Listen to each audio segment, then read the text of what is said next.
on the first, second, and third, and then follow in the actual order, or do you want to pass on the first, second, and third? We call the first. Three. Okay. In that case, we can shorten the tour. We'll have less walking to do. Well, not really. Walk back there anyway. Maria and Peter are a little ahead of us up there, but they're looking for stainless steel pieces, so.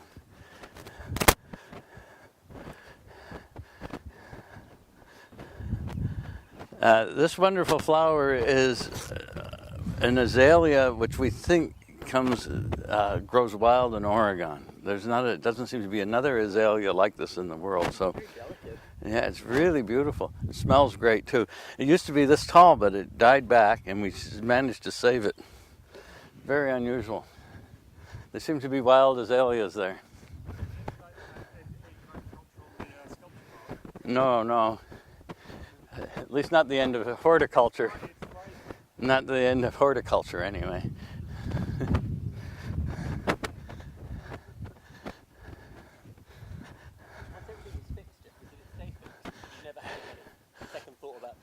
Oh, once everything was fixed, it was, yes. But there were the pieces that just drove me absolutely berserk. And then other ones that just sat. Like, we're going to lift this one. This was in a hollow. Well, it was left in a hollow.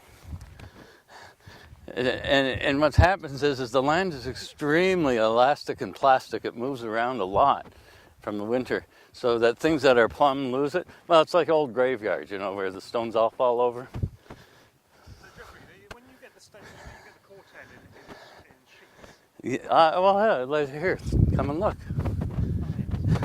I still have some. Waiting for a piece. I just haven't done a quarter 10 piece for years. But these are the kind of sheets. You can see the cutout here. So this is all hand cut. You can see the. Wait. Oh, of course, heavy. Yeah. This is the heavy stuff. So this is the 1/2 inch. This is the 1 inch, and this is the 3/4. And they're relatively flat except where they've been sheared. So I usually end up cutting that little curve off the end of it, and rarely leave that edge unless that edge just happens to be available. How do you cut it? Just a torch, just a hand torch, and a Noxie map torch, which is a very, very banal thing in the steel industry. The stainless is much different. It needs a very high-tech cutting, but this is very low-tech now. As fast as I can move, because if you're going to do a really good job, you want to just keep it at an exact speed so that you don't get a lot of slag at the bottom. You notice here's just a cut here. There's no slag at the bottom. That's the art of cutting. Yeah, it leaves slag, and so you have to clean that up. So as you get good enough, you begin to understand the speed that's necessary to keep it moving, just so you don't have to clean up more. Could I get a photograph in your front of your bar? With this piece? Yeah, why not? Okay.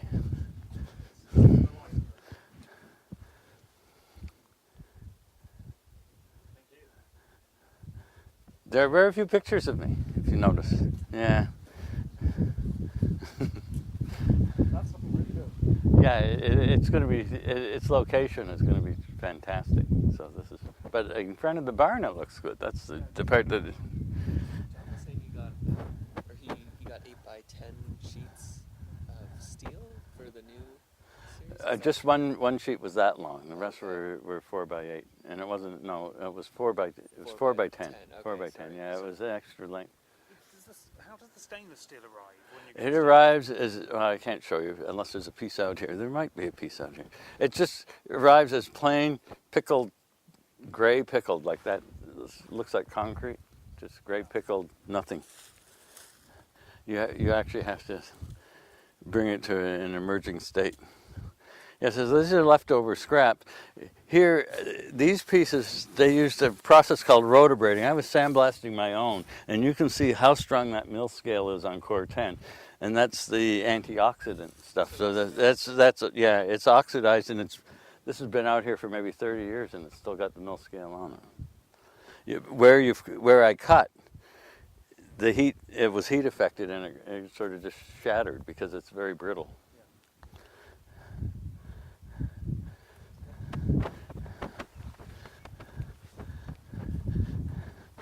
So although there's craftsmanship, it really is the art of cutting. There's an art to cutting and an art to welding.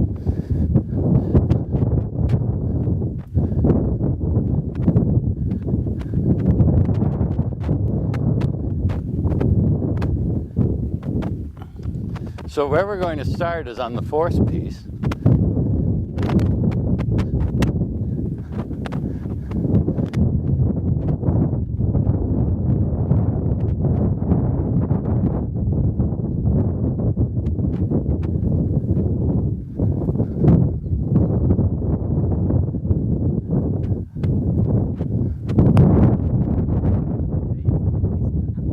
These based on Arthropods. Arthropods and external joints, like crabs, scorpions, those kind of things. Right. No. There's only the one with the shield of Morella, because that was the first one they found, and that's the gate. That's the gateway. Yeah, that's the gateway. It's a gateway piece. But you can see aesthetically they're really complex, and they're really quite well, they took all of my advanced complexity because right on everything that I possibly knew on how to get them right. Like this one, the rushes, this one lines up with the rushes. I got my photograph with it, has rushes coming out at the same angle all around it. Just a chance. This is one of the earlier ones of the series. Yeah. So this is one of the earliest ones of this piece. Yeah. This is one of the earliest ones of this particular series.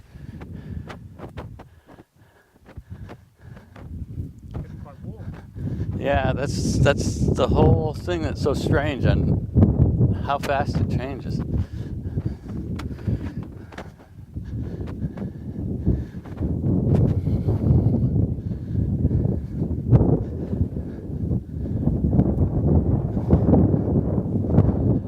Yeah, so tomorrow there's only supposed to be a little bit of cloud. So they say. You know, predicting the weather in the West Coast is like insane.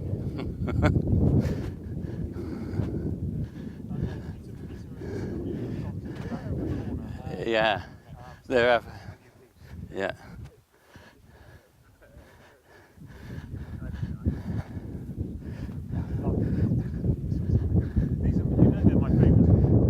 Well, I had that, I guess.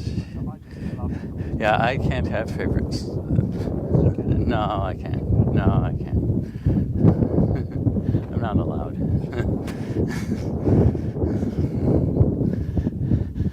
But this piece has some showing history. This piece was shown at Marlborough, New York, and I have this wonderful photograph of it being lifted in that curved glass building across the street from the deck. Yeah, and then on the deck. So this is number 4. This is number 4, and as we can see, this is where I've gone to the thicker steel, thicker line, and a different rhythm. You can see the different rhythm was just absolutely demanded with this. Yeah. Oh boy. Have to think. I think 85. No, it was just a piece. You know, by then I was already in very big trouble. But I followed through with my side of it, which was to get him a piece. This is Pierre, right? Yeah, and the question is do we ever want to write about it? Because writing about it is my final revenge, right? He is notorious. Pierre, it's the nephew. He's still alive, and he's still the worst bastard in all of New York, and that's his reputation. That's who I got stuck with. At least the father, the uncle, was nice. He may have been a great art thief, but then you think, well, probably the Medici would have done the same thing anyway. So there's not much difference there. Okay, this is the 4th. Now the 5th one is the round one.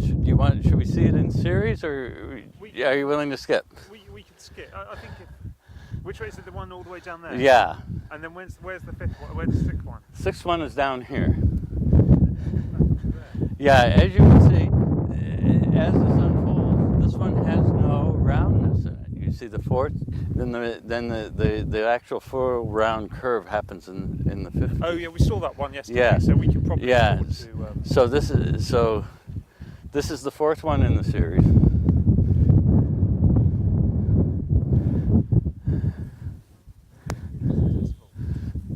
So you don't want me to tell the story?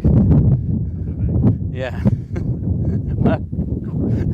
No? Yes or no? Oh, okay. Well, at first, at that time, Art in America did a sculpture issue. So rather than move any pieces, I advertised with them. So under the Marlboro name in 84 and 83 and 84. I no longer. I was in New York, came back to Hornby. I walked into my door and I've got a phone call from Toronto. Who obviously this woman had just seen this ad in the sculpture section, and she shortlisted me. She says, "I'm shortlisting you for the Toronto Dominion Centre." The Toronto Dominion Centre was a Mies van der Rohe building done by the Bronfmans in Toronto in the 1960s.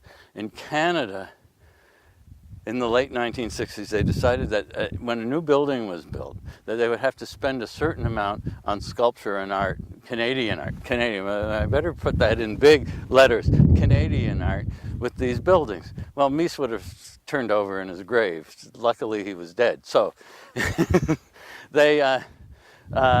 so nobody really cared. So finally, 20 years after this building was built, well, let's say 15 to 20 years after it was built, they were forced to actually spend the money and put pieces of sculpture there. So she calls me out of the blue and she says, this is just after I met with Pierre, right, about bringing this piece in. So she says, I'm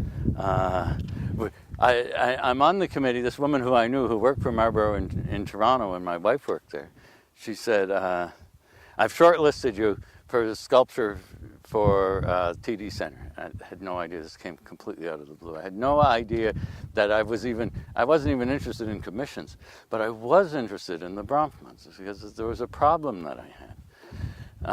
I had access to a lot of the Jewish families in this country, which really were big supporters of art, but if you were of them, you could never be an artist. So you were just somebody who they would ignore. But if you brought Marlboro into it, if you brought Marlboro into it, you brought legitimacy with what it was that you were doing, right? So I could never use these connections, right? So I thought, all right, here's a connection to the Bronfmans. I'll check with Pierre and see whether or not he has the Bronfmans for clients. So I checked with Pierre. He doesn't have the Bronfmans for clients. So I don't want, it's a commission I absolutely do not want to do, okay? But I said to Pierre, look, you talk to this woman and you close the deal, and you might be able to close the deal on this piece. It will introduce you to the Bronfmans, and what I had in mind, because where I really wanted Mies to roll over in his grave, I wanted to do a one-man show in the courtyard of the Seagram's building in New York. That's what I had in my head, right? So I talked to Pierre, and now, since the 60s, the sensitivity of Canada about its artists and putting up money for its artists and everything else was just absolutely paramount, right? Just absolutely paramount. Anyone who ever did any business in Canada, and Marlboro certainly had, understood the sensitivity of the Canadians about a Canadian artist and where the money was coming from and how it went into the hands of an artist. So I said to Pierre, look, to close the deal with Marlboro, I said, just be nice to her. We'll settle up later. Okay, so he says, well, I'll call you back.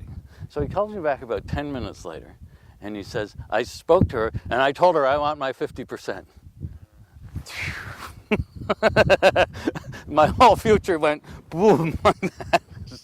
I mean, this is his uncle kissed the hand of Michelle Rosenfeld. By the way, she opened a gallery on 79th Street, and right near the Metropolitan Museum, and she sells some pretty good stuff.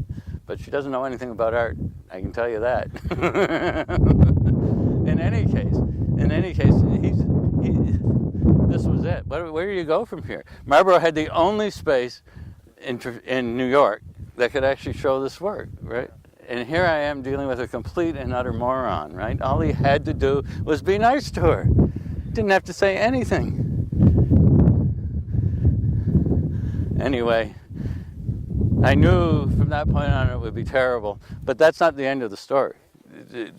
20 years later, or 10 years later at least, 15, yeah, maybe 15 years later, there's more of the story.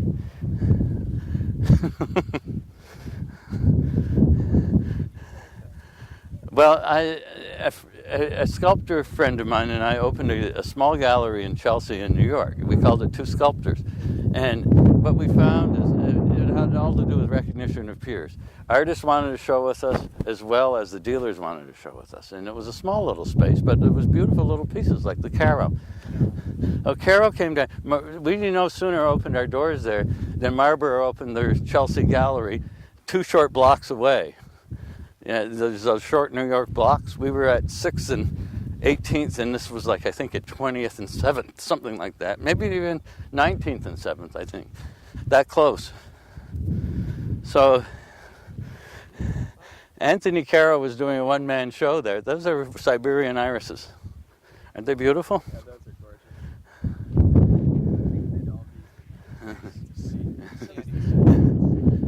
This is the number 6 in the series.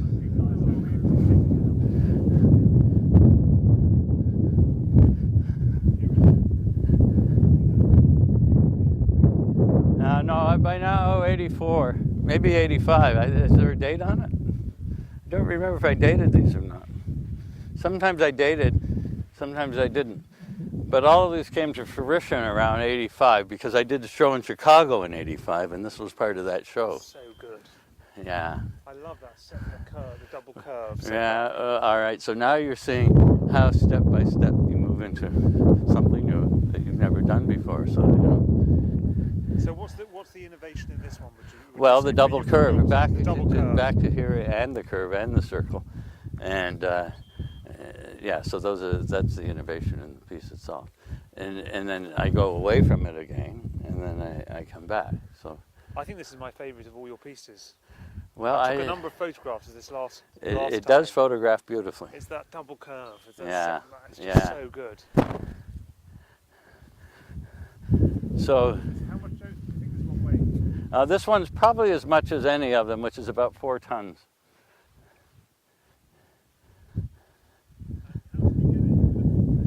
No, I had a crane on a 4-ton crane on the back of an old truck.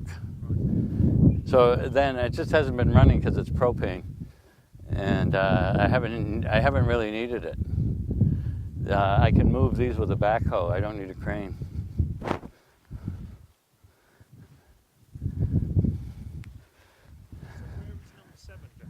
Okay, number 7 is up beside number 4.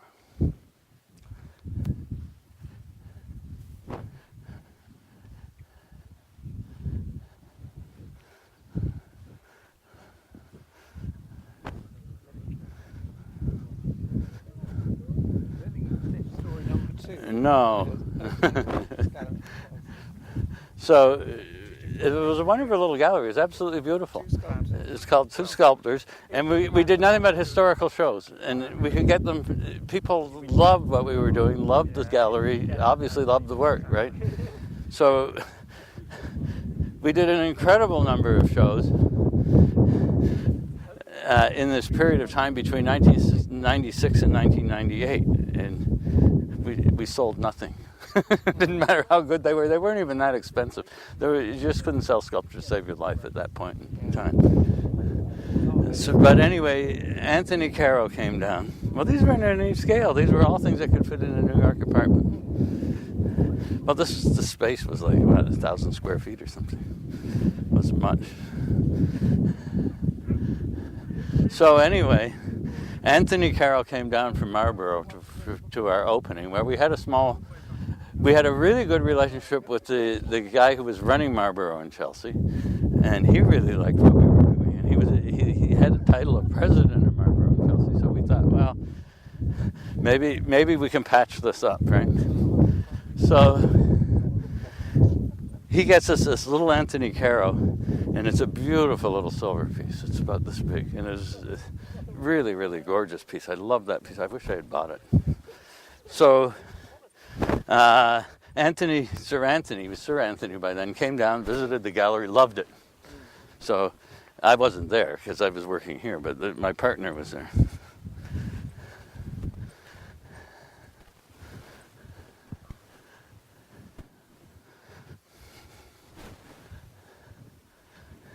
Closed it because it wasn't selling anything? No, because I opened the park. I'm not selling anything out of this park either. No, I wasn't that concerned about it. No, that's not why I closed it.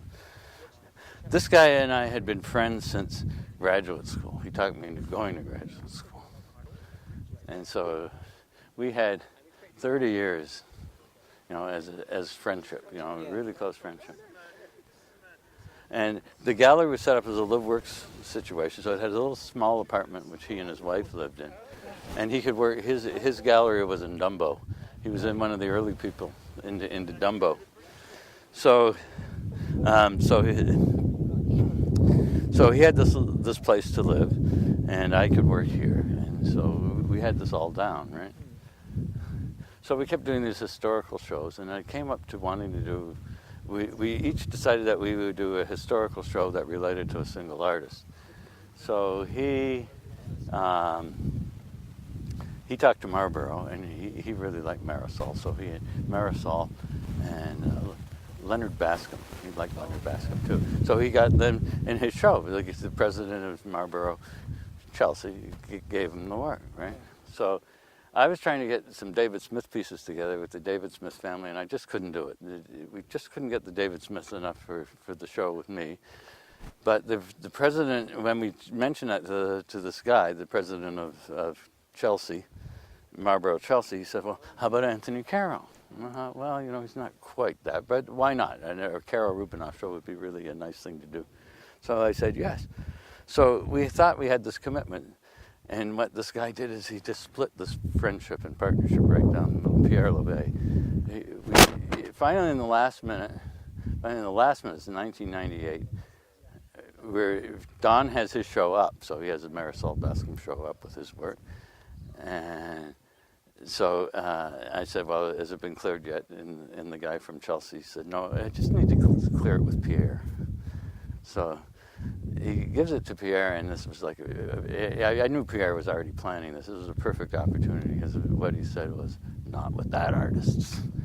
And so I said to my friend, give the work back. You can't do that. It was a 30-year friendship. This guy just walked down the middle of it, right? And he didn't, and I closed the gallery. And I've never spoken to him since. This is, what do we say, 6, 7, yes. Well, here, look, just take a look at the suspension in here. This is an ability to cut the space across these areas. And no, it was just, does it work? Was the question. So you end up with the space in here. That is a really incredible space. Done that. Yeah. You're mentioning Baskin. Is he someone you respond to? A completely different type of artist, but I'm just wondering if. No, I don't respond to him, but my partner did. Okay. He really liked him. So. Are there any artists that you collect that like their prints or their paintings in particular? No. I really don't do that, because I only have floor space. I have the wall space in the house, or any of the wall space that I have, really is to show the piece of sculpture.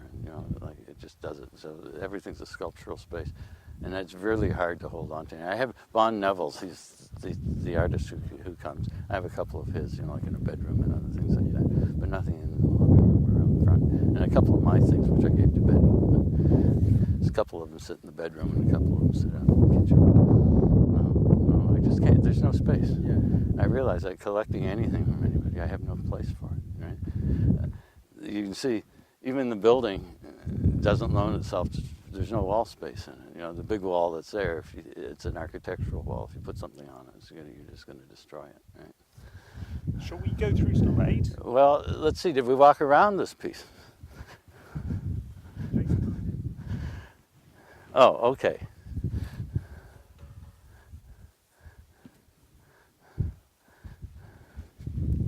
Now, did you these individual components within it, the T's? Yeah. Did you know exactly how they were going to fit to one another? Or did you Well, I construct, did say, three of them on and all then of these played around pieces. with it? All of these pieces, I had models. I just knew it, and almost all of them at one point. So there wasn't a sense of trial and error in terms of the. Well, there was in the those three modeling. T's. In the modeling, yeah, in the modeling, And yeah. after that, you're pretty much done. Yeah. Yeah, I mean, we're talking about mat board models, so we're not talking about anything elaborate, right? I have to know how to lift logistically with these pieces because of the danger of them. I have to know at all times how to lift them and how to move them because I'm working underneath them, so that they'll have tilts, they'll have other things on them, and I have to know that they have integrity while I'm working underneath them. No, only by Pierre Levin. Yeah, it really wasn't. So what number was this? That was number 7. So we need. Okay, number 8 is across. We can cut across here. Let's see, across this bridge.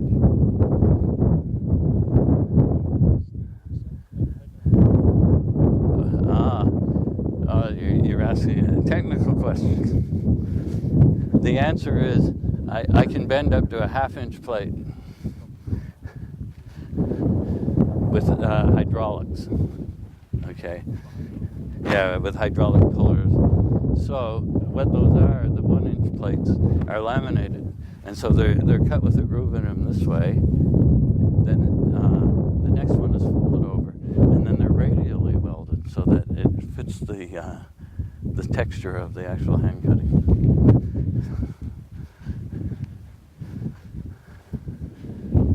But I did have one curve over here, machine done by somebody, and I would never do it again.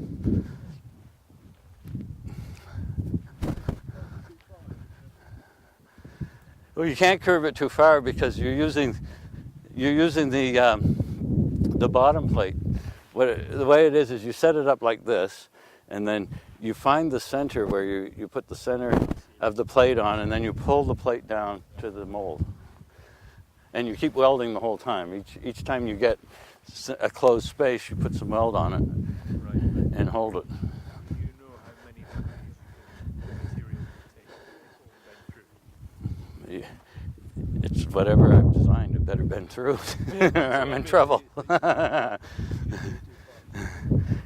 No, you can't go too far. Well, I guess you'd warp it if you were going too far. But you're doing it in such small increments. It's like a 2-day process. So even the stainless pieces all have this curve on it too. They're all made the same way, all done the same way. The smaller curves, I use another kind of hydraulic on that, so that I had a more subtle hydraulic on that.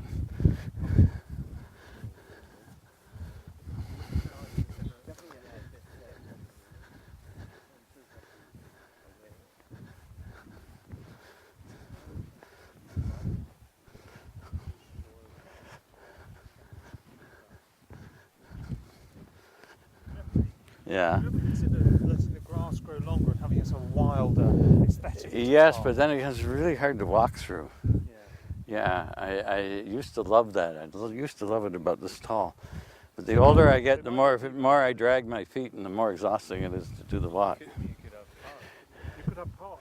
The sky's part. No people would know better. It's just so much easier. I do all the mowing of the big stuff, and then the small stuff is done. Yeah. Well, it isn't that big. It's a big mower, and it's an articulated mower. It's on gimbals, so that it's 12 feet wide, but it cuts a 10-foot swath because you have to overlap. And I get it done in I get the whole thing that you see mowed done in about 4.5 hours.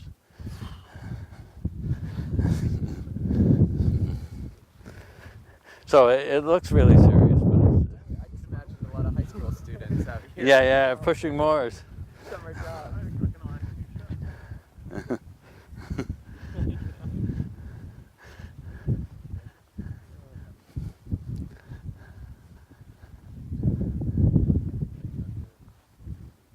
Yeah,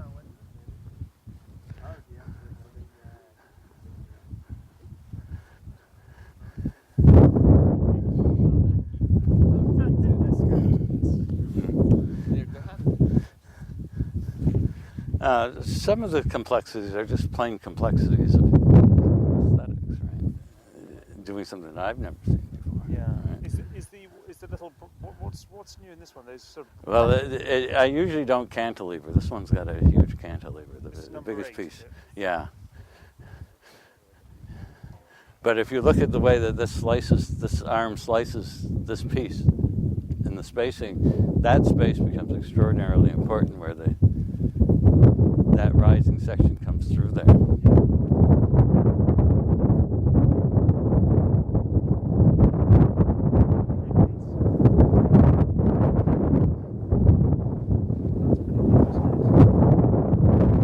That's another addition, is starting to cut away the T sections, because from here on in the T sections start to get cut away.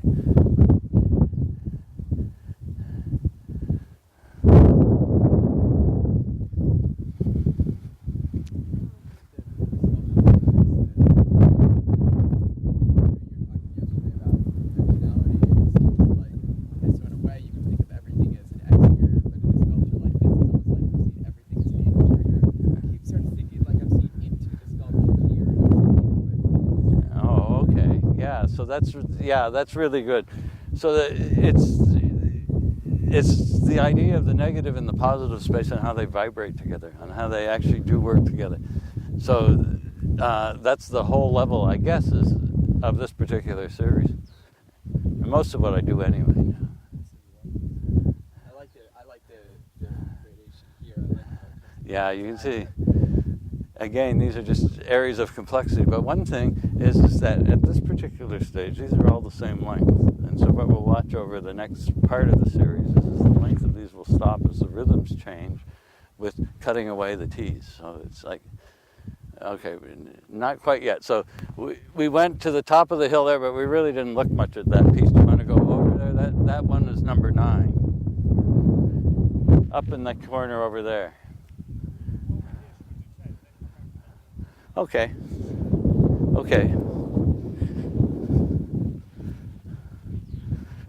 No, I'm wrong. That's 10. That's 10. This one is 11. What did I say this one was?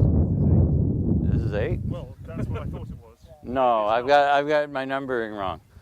I got bent on my numbering. How did we get to 7 there? 1, 2, 3, 4. All right,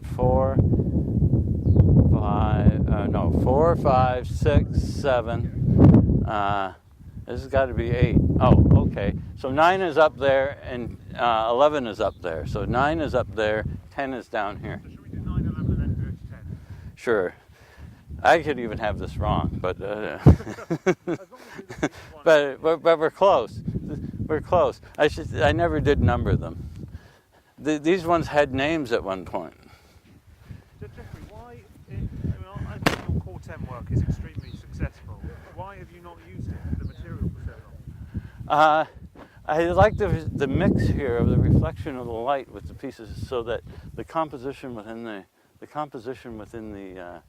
series all works. So rather than just get a monochrome. So when you take a look at how these things move and mix, but I do love the stainless in the way that it actually reflects the light. So some of the material you choose is something dictated by the effect it will have in the work as a whole. I'm not sure I thought about it at the time, because I was collecting all the work in that area over here. What I wanted from that sphere, in my mind, required stainless steel. So that shifted. I just didn't see doing that in core 10. Yeah, these pieces in core 10. So I conceived of them doing it in lighter plate, and with the sphere being silver. That was the choice on that particular one. So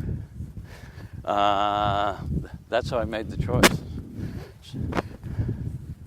there ever a situation where you imagine that there was an opportunity to exhibit one of your sculptures, like you mentioned the Seagram building, or something that's such a perfect location that you think, okay, I could let this go from the park permanently if it would occupy this spot?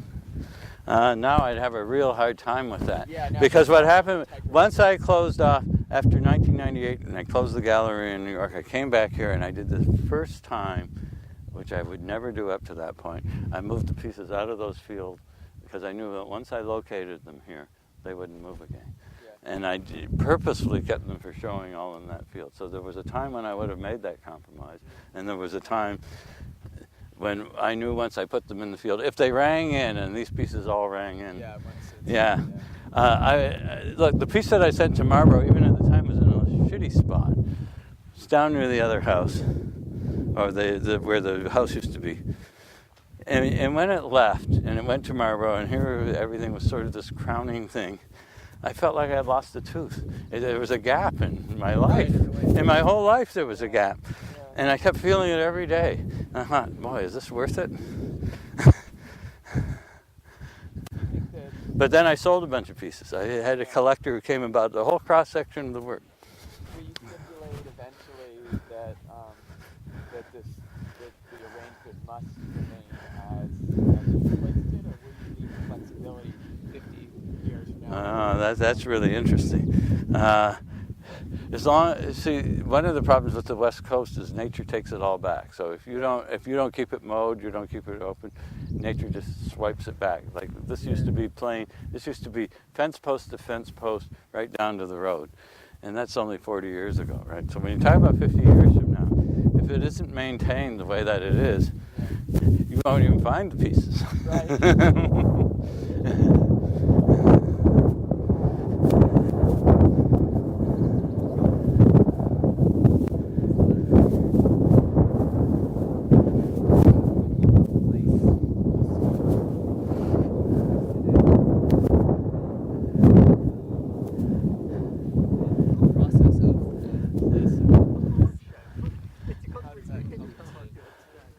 Yeah, well, up until now, until the last few years, I'd only have an idea, and I wouldn't know. And, like, for example, I knew that we created a site for that piece because it just didn't work where it was. It just drove me nuts where it was. And so we actually created the site for that piece. And then when it hit that spot, bang, there it belonged. There's another piece like that too. So, Was there? but I've been walking this place for 40 years, and I kind of like know every square inch of it. And I even know it. I not only know the surface of it, I know what's below the surface of it because we've dug holes on all the surface of it. Wasn't it this past winter you guys had a couple trucks of topsoil, or how many? Oh, we use our own topsoil, but we created it. But we've got a whole new set of sites up there. Yeah, that's what John was saying. So Jeff, is it true that you've got here now Series 1, Series 2, Series 3, and Series 4? You've got a representative of each of those four series? Yes. Was that something you were planning to do, or is it just a happy coincidence? Well, it's the way that it went on how to tie this corner together, It was like, this seemed like an orphan corner, and when it came together, it just came together perfectly, I think. This is one of my best photographs. All of them together? All of them together. I really love that photograph. So this is series Okay, 9? this is number 9, yeah. I think in my catalog it says it's number 8, but I'm pretty sure it's number 9.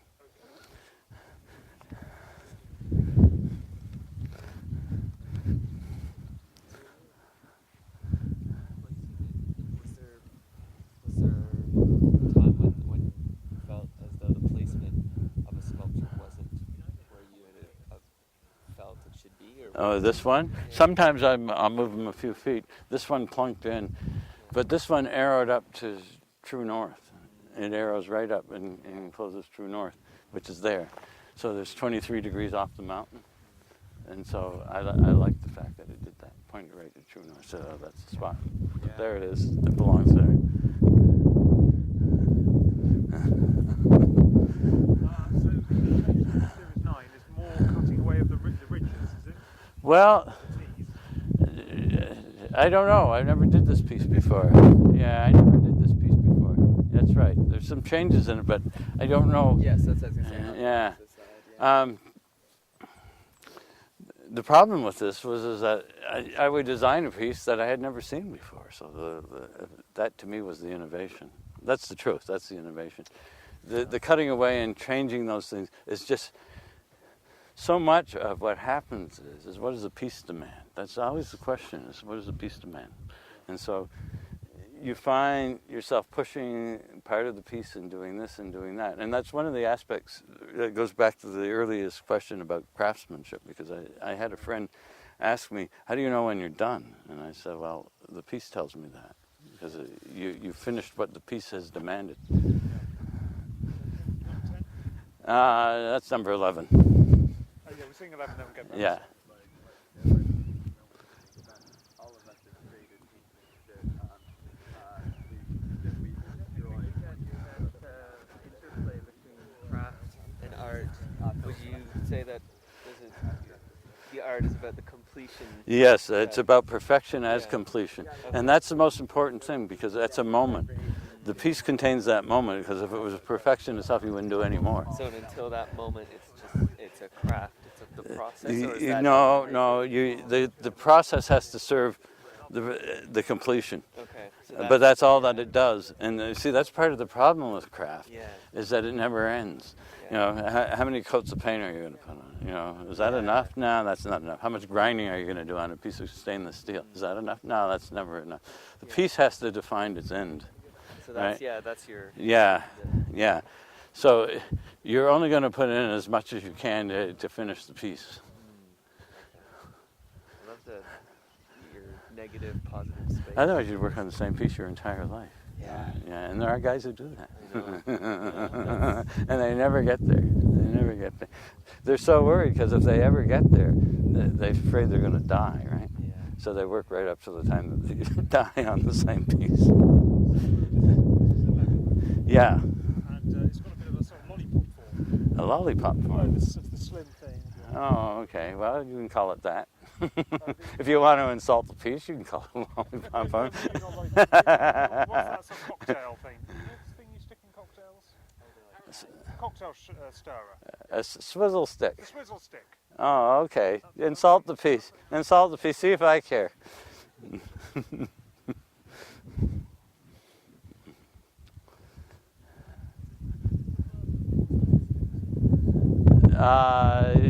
It's different. An art historian. Yeah, really.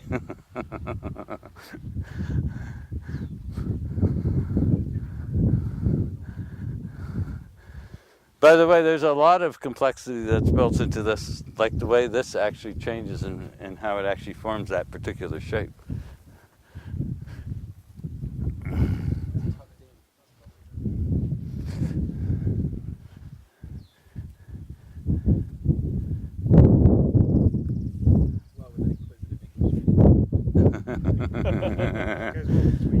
Just watch out for those little wasps that are in there. Yes. It's a really good piece. It is really. I like it. Now, was something like this part even of the original design, or this seems like a more? It really bugged me. You know, it was no, yeah, you're right. It was, because somehow or another that space drew too much eye in itself because of the amount of area that it covered. But as soon as it was cut out, it started to match the air through it there, and it lightened that up tremendously. I remember puzzling over that day after day. You know, how am I going to do that? And then I finally made that decision.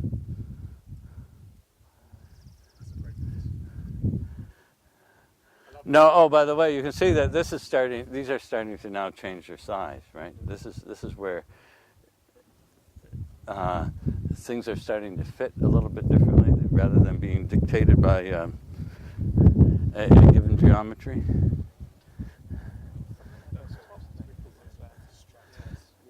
So laying out the gussets is like really important, because the rhythms, if they're off, just throw the whole piece out. And so what works so well is that you take it for granted. You know, you just look at it and the rhythms are right, and it just works out.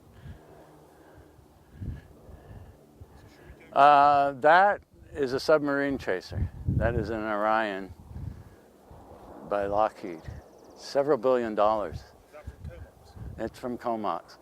Yeah, and ever since 9/11, they've been chasing Afghan submarines, because there haven't been Cold War submarines for years. They don't know what to do with the thing.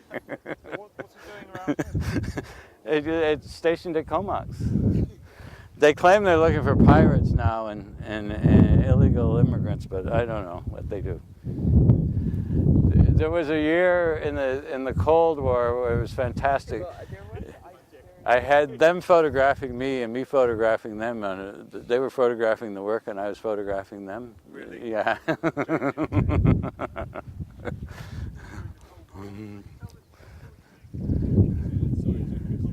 Oh, the Orion.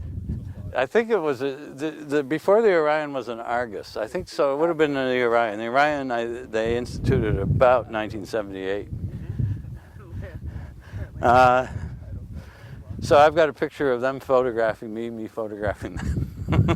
I was out photographing sculpture, and they were out photographing sculpture too. From the plane, yeah. I think they were maybe just steering into Comox, using it as a landmark. I don't know, but it was very strange. Do you think pilots do use this?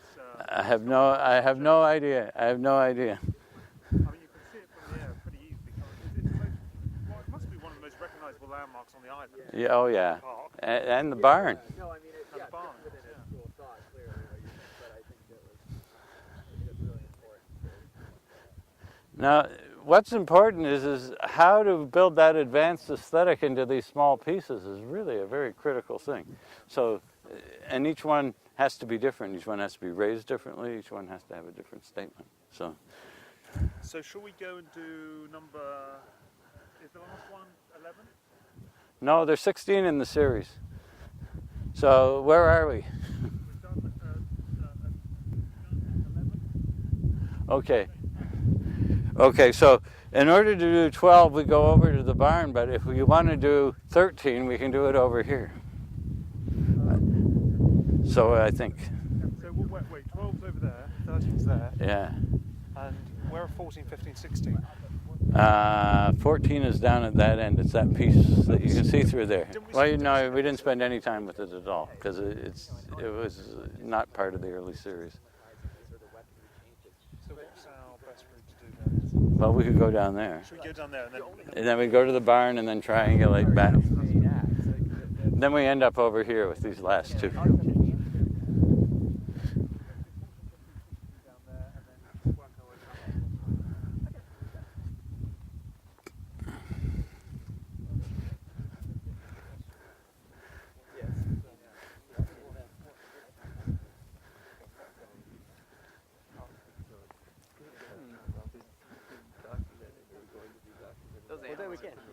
Sorry. I was like, that's buffalo.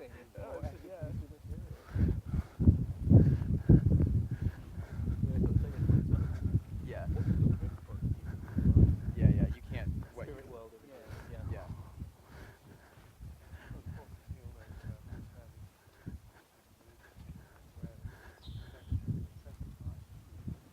Right, it's about narrative staging rather, yeah.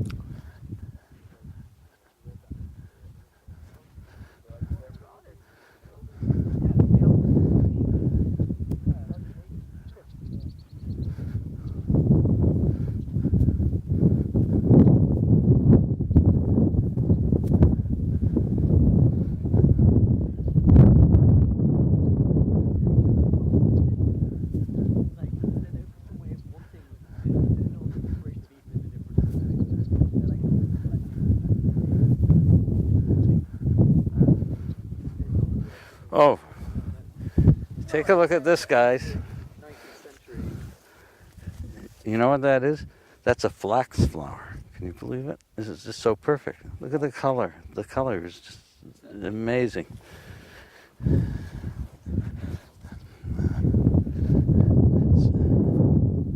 Well, I mean, there's ideas of recovery of Eden by going and Eden through progress and either recreating Eden or refinding Eden that yeah, I mean that's the massive trend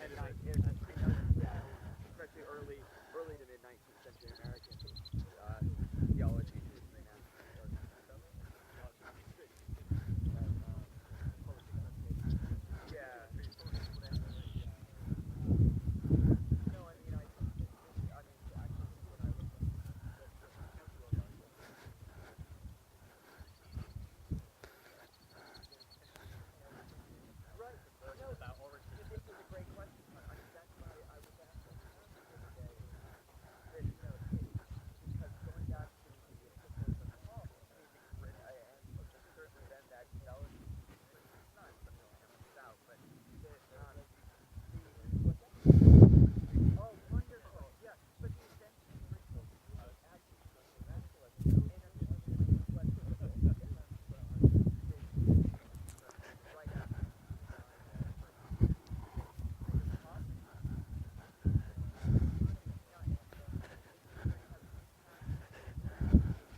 I'm not sure.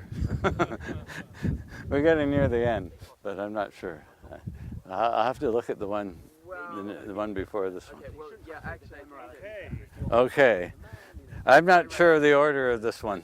What number have you got this one as? I think this is 14, is it? 14, 15 or 16? No, it's had to be 13. yeah. There's a bit of anaerobic. There's water gathering there. Yeah, but it doesn't hurt anything because that'll dry out. It's when it sits in the pockets that it's really bad. This has really done very little other than great algae. But when it sits in the pockets, like down here, this is really bad. Because what happens is the grass leaves all get in that. That'll dry out as soon as the sun dries it out. But it wouldn't dry out in here, and these little puddles were deadly.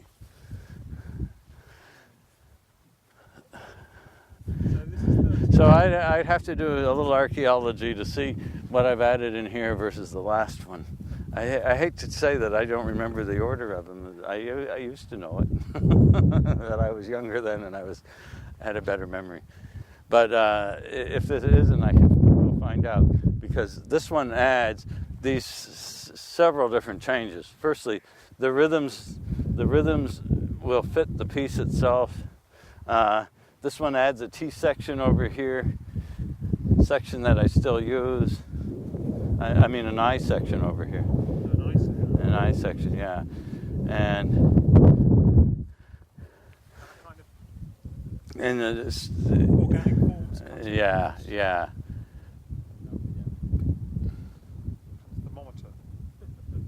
Thermometer, right. You just say that.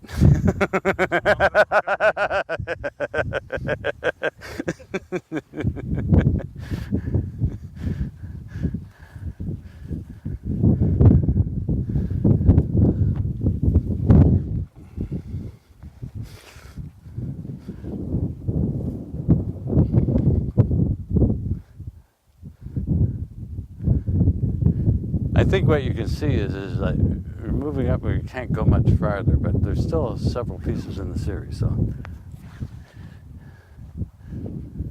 okay, so now we'll go to the one near the barn, which might be before this one. You know, I used to have them laid out in order, so I knew. So you know what I think? There's 16 in the pieces, so I think this is 14, 15. I actually think this is 14. Yeah. Okay. We're looking for 12 and 13? Yeah, okay. So we'll go 12, 13, and then 14.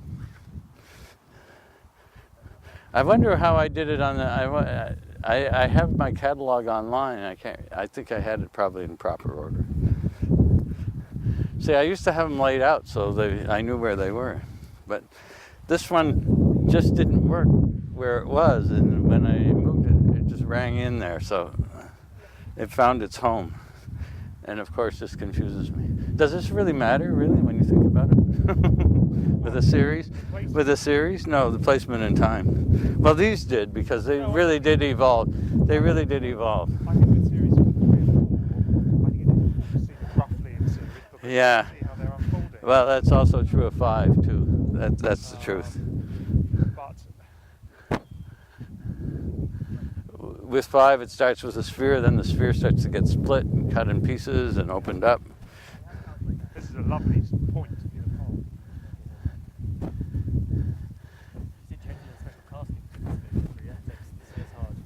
Oh, it's really...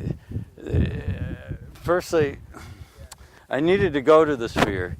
I knew that I could laminate it. It'd take me 6 months to laminate one, you know. So I hated that idea. I just couldn't imagine doing that. So then I decided, well, if you look at casting, you'll look at the thing that you hate most in the world is cast sculpture, because it's cast from material with no tensile strength. So almost all bronzes or aluminum have to have really thick joints. So if they're big, beefy pieces like Lachaise, so what? You know, they work. But how do you do this fine edge, this fine tension between one edge and another edge? So, real reluctance. For one thing, so I started molding, I decided I would go with a sphere, and I tried to get somebody to cast it here. So I called the only stainless steel caster in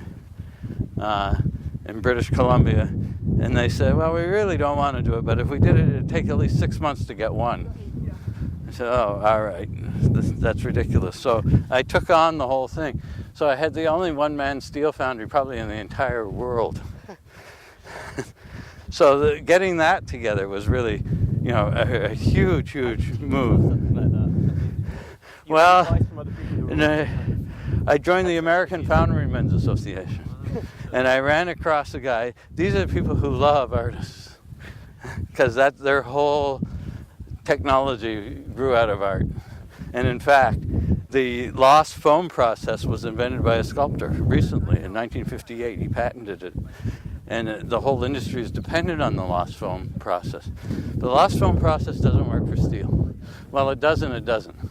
It leaves inclusions, almost diamond hard graphite, which is beautiful, but then you can't use it with anything else because you can't match your materials, right?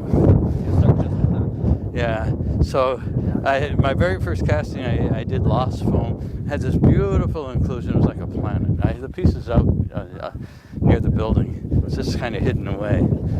It was gorgeous, but I couldn't match it to anything else, so what could you do with it? So that meant developing casting methods that I could actually do repetitive and leaving enough ingrained problems from, these you leave in so that the gassy process and everything else sort of lines up. But some of these are beautifully gassy, but that's okay.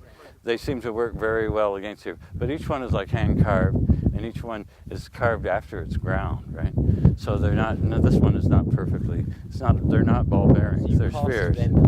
Yeah. But also, in the end, I ended up using the lost. I ended up using lost. Well, it's investment casting, but you would burn the styrofoam out in a mold. In the industrial process, like blowing for engine blocks and things like that, they just put it into sand, vibrate the sand, pour it in, and let the stuff blow out. And you end up with an engine block and all these other really fine castings. So it's good for cast iron. What happens is that at 2,700, you're melting steel at around 3,000 degrees Fahrenheit, which most of the universe disappears at that level. It's gone. So you end up with just a few refractory materials that can actually sustain steel. And things like plaster or other things that you would use, like with stainless, cast iron, bronze, aluminum, they're all under 2,300 degrees. So 2,300 degrees, that's Fahrenheit. That's what you take it up to for cast iron. That's about the hottest, but maybe 1,800 for aluminum, other things like that. But 3,000 degrees, there's a thermal hump, and the world changes in that thermal hump because you need to have so much power to get over that hump. Nobody can do it without the right equipment. You just can't get over that hump. So you get over the thermal hump for steel, and then now you've got this stuff that wants to freeze almost instantly, and you've had to work it all so that you can actually pour it in the mold, get it out, and do those things. So it's very, very elaborate, but you have to be really dedicated because you want what it is it can do. So I did it. And I did have help from the American Foundrymen's Association, because once you get that steel melted, you got to know what you got to do with it. It sits in, for me, I only could cast 35 pounds, all the electricity I get on the island. But 35 pounds was fine. So this sphere would weigh probably about 28 pounds, so it would have enough sprue left over to finish the casting. They're hollow cast, obviously. That's a bald eagle, isn't it? It's a white tail. Yeah, that's a bald eagle. And the lower one is a raven. The ravens are gorgeous here. They can fly almost as good as the eagles. Well, they killed them all. That was simple. They killed them all. They didn't mess around. They had a reputation, probably unfounded. On the coast, they only eat fish. Well, they'll eat a possum or two. They had a reputation for eating lambs, and all of those western farmers started to grow sheep. and they just shot them all. And then in the east, I don't know what they shot them for. They probably poisoned them.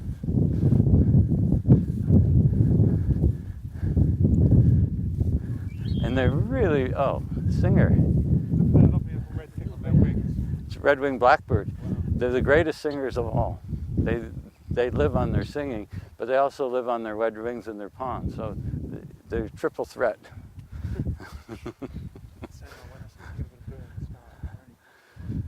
So did we really look at this piece? Is everybody satisfied that they've seen this piece? Oh, okay.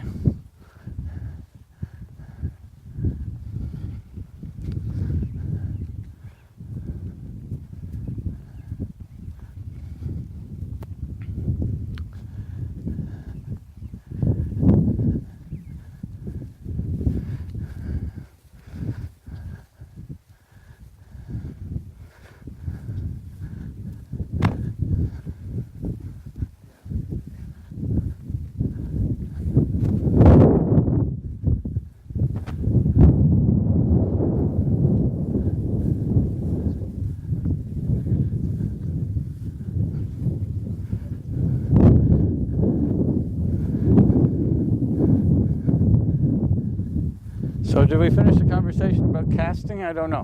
Is anybody satisfied with that conversation? When you pour it, it's like pouring liquid light. It is so bright white. Occasionally we see meteorites shooting across the sky, and that would be the equivalent of that light. It's just absolutely amazing. It's also one of the most dangerous things to pour, because at 3,000 degrees it goes right through you. And the biggest danger was catching myself on fire. So although the process was one man, Betty would stand back and see if I caught my cuffs on fire or anything else. But it was an amazing thing to do, I have to admit.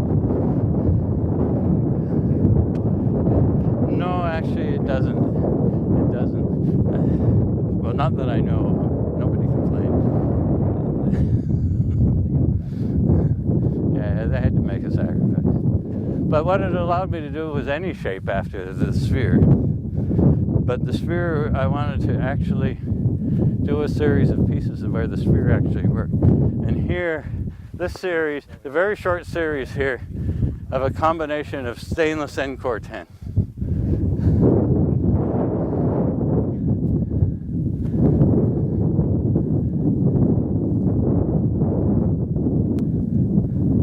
So we're about to walk up.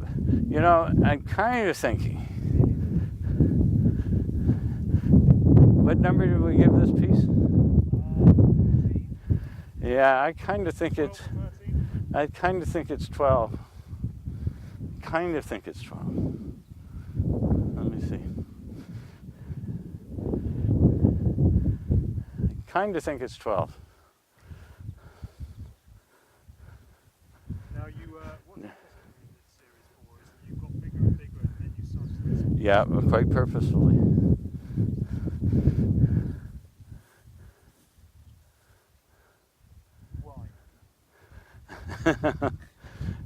Again, it has to do with knowing full well that sculptors of my generation get bigger to add complexity, and it struck me that you've got to concentrate your complexity down, and the more you can concentrate it down, the more powerful the piece is. So, like, these pieces are very small, but they're very, very powerful. Did somebody set that one in motion, or is that just the wind? Oh, that may have put it in. That's okay.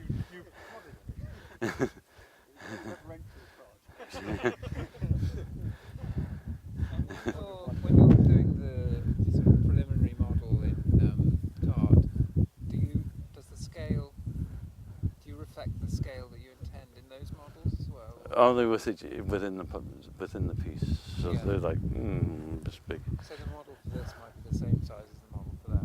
Yeah, it's just cardboard, matte board, just cut matte board.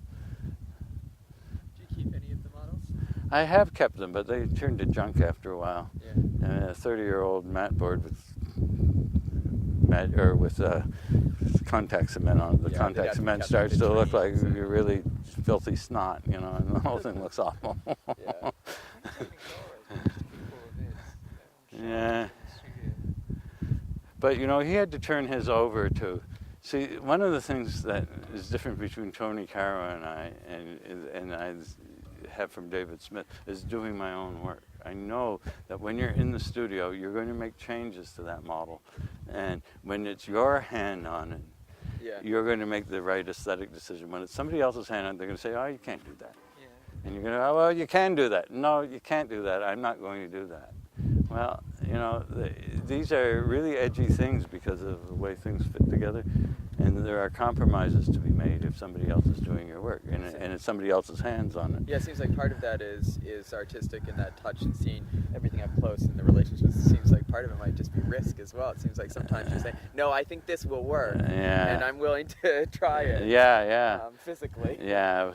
So I don't know how that works, but I know that it works for me because it was so important. The other thing was doing these pieces one at a time. Even the pieces that have horizontality to them were done one at a time. And it's very unlikely that anybody who's fabricating has several going at one time. Yeah. Okay, you got that one. Okay. So now we're going to go to that little one, which follows that one up there.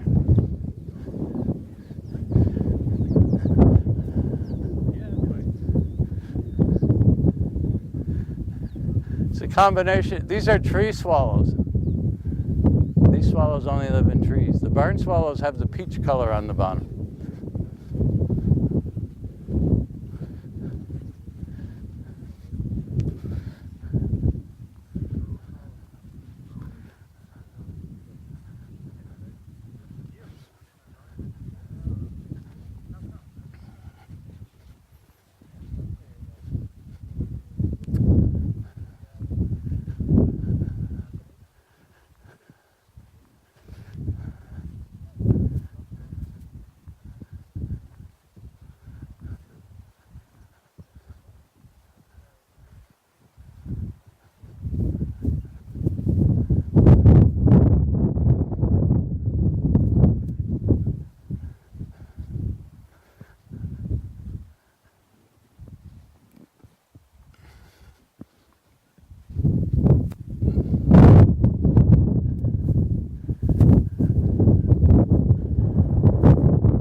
After that piece, what did we decide that last one was? 14? No, 13. 13. So this one was 14, 15, 16. Yeah, that'll do the trick. Yeah. So this is a much. No, actually, that's 14, 15, 16. So what did you say the last one was? 13. Whatever. It doesn't really matter, no. You can make it up. It's just whether or not I've said it otherwise. Yes. somewhere. Yeah, I have a catalog of the first 8, but not these last ones. This is a beautiful little piece. I really love this little piece. So this is where it just turned out to be the right place for it. Did you put this close to your house for a reason? It does work from the house, but it just fitted here for some reason. So it was a tough piece to fit, but it's a beautiful little piece.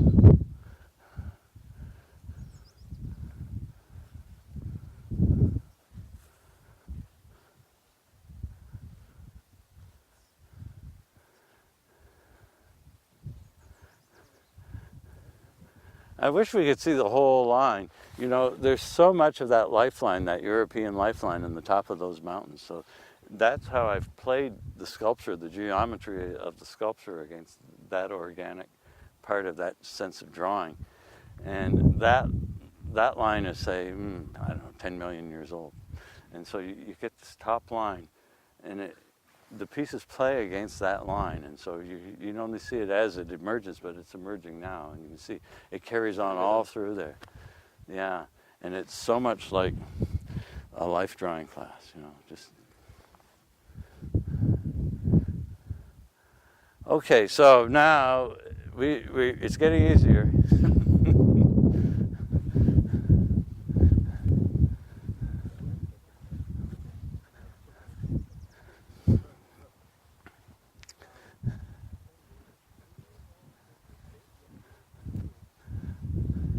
Let's cut over this way. Denman is very different. I don't know how you place that it's different. One thing, it has lots of water on it. There's a sandy beach there. A whole A little bit, yeah. But this has this gorgeous beach. Did you visit Tribune? We're going to have a look at it. Yeah. Maybe tomorrow, yeah. That was more of a commuter island, but moreover, it had a difficult history. The railroad claimed 5 miles. In the United States, it was 1 mile on either side of the tracks. Here they claim 5 miles on either side of the tracks. So Denman was in the range of ownership by, it was Canadian Pacific. And they sold it to logging companies. So it was really logged. It wasn't just small little loggers. It's passed back and forth is what they call a tree farm license. And a tree farm license is you can farm it as soon as there's new trees on it. You know, they leave that strictly up to the people with the license when they're going to log it. So it had a lot of logging problems. Hornby doesn't have any tree farm licenses. But it's got a lovely atmosphere. They're very friendly. It's nice. Oh, they're really nice. Stay, Yeah. Nice homes. Yeah. Not like the nasty people on Hornby. They don't even talk to you.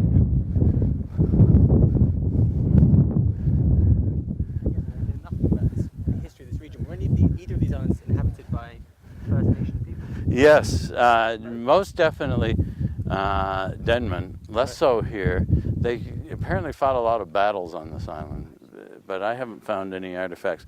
John Kirk, the guy who was there, the tall guy, and does the excavation and the landscaping around here, was born on Denman. And he and his brothers used to find all kinds of stuff. Like arrowheads, so arrowheads, skulls. They used to hang their dead in the trees. So when they collapsed, they just fell, and then they were buried in the detritus.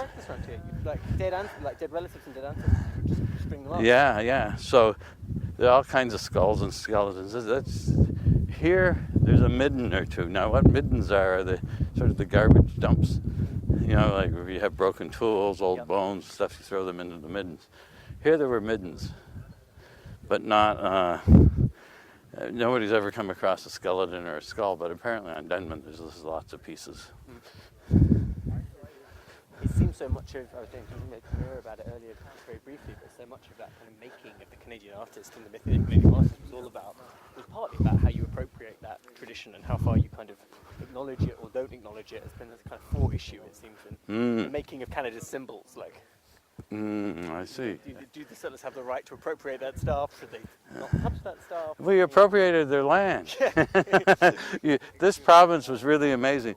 They were so desperate. It's 5440 or Fight is the south border of Alaska. So the Brits had everything from Oregon Territory up to that level along this coast. So when 5440 or Fight happened, Seward had just bought Alaska, I think, for $7 million from Russia. Okay, so the Americans now had this northern border, and so when they did that, the British started scrambling, because we're talking about 1867. They actually formed the country here in 1867 and started the railroad across and cut the deal on the 49th. So that's how soon this province was. Well, they were in such a slapdash thing in the province that all through the east, there had been Indian wars among each other, not like the Americans. The Americans, when they finally wanted to get rid of the Aboriginals, they just declared war on them, right? But Canada didn't do that, and the Brits, like to pretend to be civilized. So what they did here was they just simply abrogated all prior rights. And they just completely threw out English common law. Because the English common law, for time immemorial, if you used a spring, you could have access to that spring. So the way that they got rid of the Aboriginals is they did one thing. Yeah. They just threw out the English common law. So they dispossessed them outrightly. This is worse than the Palestinians, right? I mean, they just outrightly. Oh, I've got this thing on. Now I'm all tangled up in my. All right. So there are no prior rights here. Well, so they've been working all these years to get some land claims are going. But one of the things that I didn't mention is that Lawrence Keeley, who wrote the other book on prehistoric warfare, mostly, whereas Arthur concentrated more on European Neolithic warfare, Keeley concentrated on American warfare because there was far more artifacts left from, because they were still Neolithic right into the recent period. The Comox Indian Band, he listed the bands that lost the most amount of land most rapidly. And the Comox Indian Band were the ones who lost the most. Quickest. They're right on the top of the thing. Right, they're at the top of the list. I mean, that's over the Apache, the Sioux, the Comanche. Because of this legal swindle. Obviously, they just wrote it right out. So now they're just fighting their way back, making land claims and settling the odd one, and other ones that just sit forever and never get settled. But they're not claiming much on the island here, and they're mostly going after crown land. So Jeff, you've got a nice. So you've got this thing cut back in here. Yeah. Angular. Yeah. This is a beautiful piece. This one. Obviously, these holes are all for drainage. Yeah.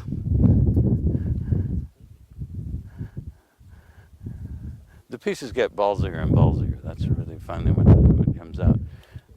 I never would have taken a chance on that type of lean and making sure that the whole piece came together and things. Yeah. Let's look at it in the same. Yeah. So what's happening here? So in coming up on the last piece in the series, which is this one, piece 16, there's so much cut away. Right now, there's so much cut away from the piece that it's pretty hard to conceive of a piece beyond it, right? And if you did, it would be the piece that you hated, right? It's interesting, isn't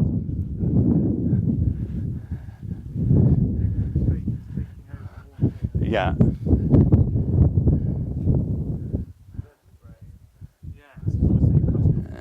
Yeah. But then there's only, and that pretty much finishes the series because I knew that the next piece I would absolutely hate. This was complete. This is how I knew I was finished the series.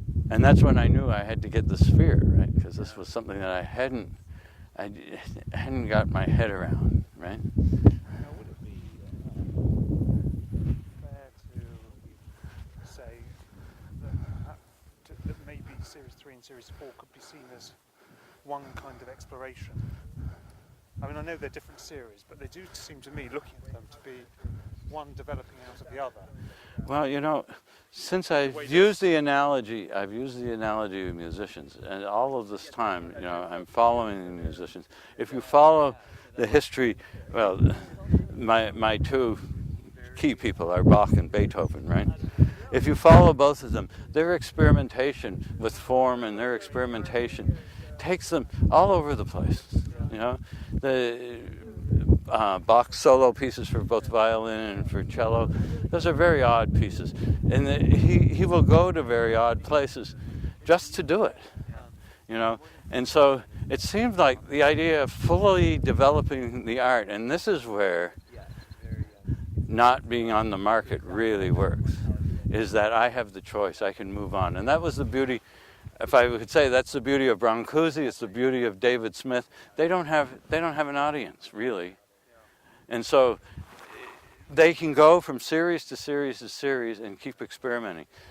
Bach did it on the basis that you didn't need much of a living, You could be a Kapellmeister. But for you, But, do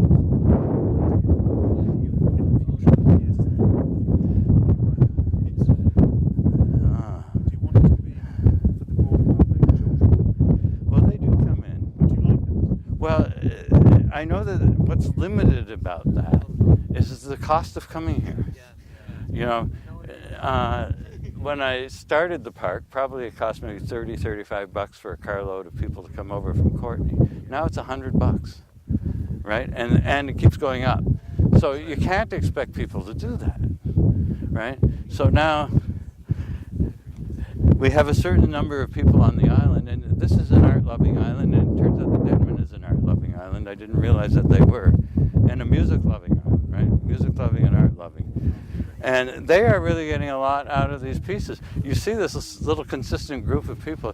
We just throw all kinds of stuff at them, I mean, we're really throwing a lot of stuff at it. Yeah.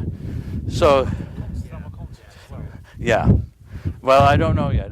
Right now, we're doing the last Beethoven quartets, which are just sensational. We're finishing them this year. We have the last two to do. Next year, what I want to do is I want to enter the 20th century, which is very difficult for most people. So I want to do the three. There's 4 Schoenberg quartets, and I want to do the one without the voice, right? So I want to do the 3 of them over the next 3 years. And with that, what I'm suggesting to the quartet is each one take on a Bach solo. So we do 1 or 2 of the violin partitas and cantatas, or in sonatas. And I know that the cello player wants to do those.